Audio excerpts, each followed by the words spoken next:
quiet. Even in silence, there would be a whisper, a soft change that told something.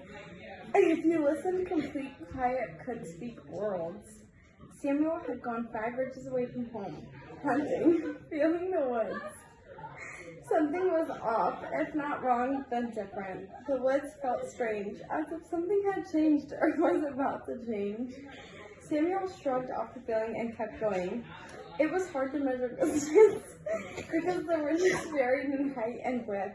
The forest canopy blocked out the sun. He was hunting bear, so he moved slowly and followed the aimless game trails looking for signs of life. 5 ridges going in a straight line might have meant 4 or 5 miles. The wandering path he followed probably covered more like 7 or 8. He had seen no fresh sign until he came halfway up the 5th ridge. A thick forest and round hump shaped like the back of a giant animal. Then he saw fresh bear droppings, still steaming, filled with berry seeds and grass stems, and he slowed his pace through the thick undergrowth until he came to the top of the ridge. To his surprise, the trees were gone and he could see miles in all directions. He had hunted this direction many times before, but he had never reached this ridge before. The thick undergrowth in the summer and early fall had kept him from seeing the high point. He was amazed to find that below him, on the western side of the ridge, lay a small valley, perhaps half a mile long and a quarter mile wide. The graceful chain of round meadows and lush grass was already perfect farmland. The treeless forge just needed rail fence, fencing, and a cabin to be complete. Perfect, he said aloud, like it was made to be used. A crunching noise to his rear and to the east brought him around. The bear was 40 or so yards away. A yearling, slope-shouldered, dark brown, more than black, like a large dog. It was digging in a rotten stump on the edge of the clearing. Samuel cocked his rifle, raised it, and then he looked above the bear across the tops of the trees. Smoke.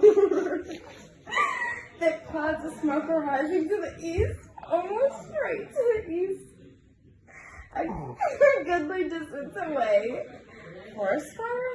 But it wasn't that dry, and there had been no thunderstorms, the normal cause of forest fires. Then he remembered that the neighbor Overton was going to burn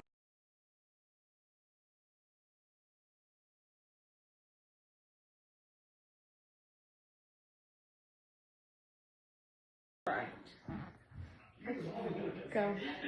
As she walked, Samuel felt as if he were following some kind of killing storm. Even the track seemed savage from the footprints.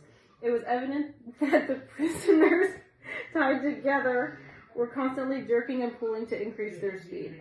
Their prints were scuffed, ragged, and he felt his mother's anguish terribly. As she was small and thin and very strong in her own way, this brutal treatment, probably with a rope around her neck, might be too much for her. As she was slow, he could not finish the thought. The shock Samuel felt since he'd come upon the devastation of the settlement and dealt with their bodies, he left them numb.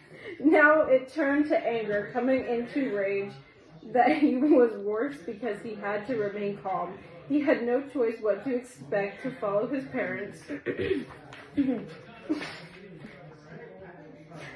tracks. He saw their footprints now and then. He had to follow and rescue them. He could do that, free his parents. He had to wait and see, and wait until he knew more. He would learn by studying sign. He could not forget himself and his skills. Now the people were leaving the track. He had to understand them by the time he caught up with them. He stopped and tried to slow his harsh breathing, tried to still his mind and remember that he had taught himself about studying trails and surrounding grounds.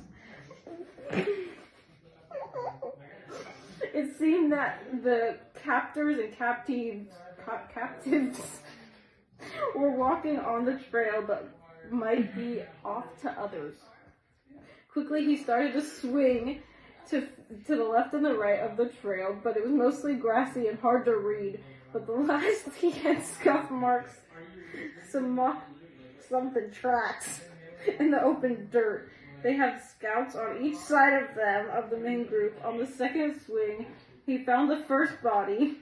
It was a man in his 30s who had been picking berries when they've come upon him. He must have had a rifle or musket. No one would be out in the woods without some kind of weapon, but it was gone. Minutes and 30 seconds. Right? Right?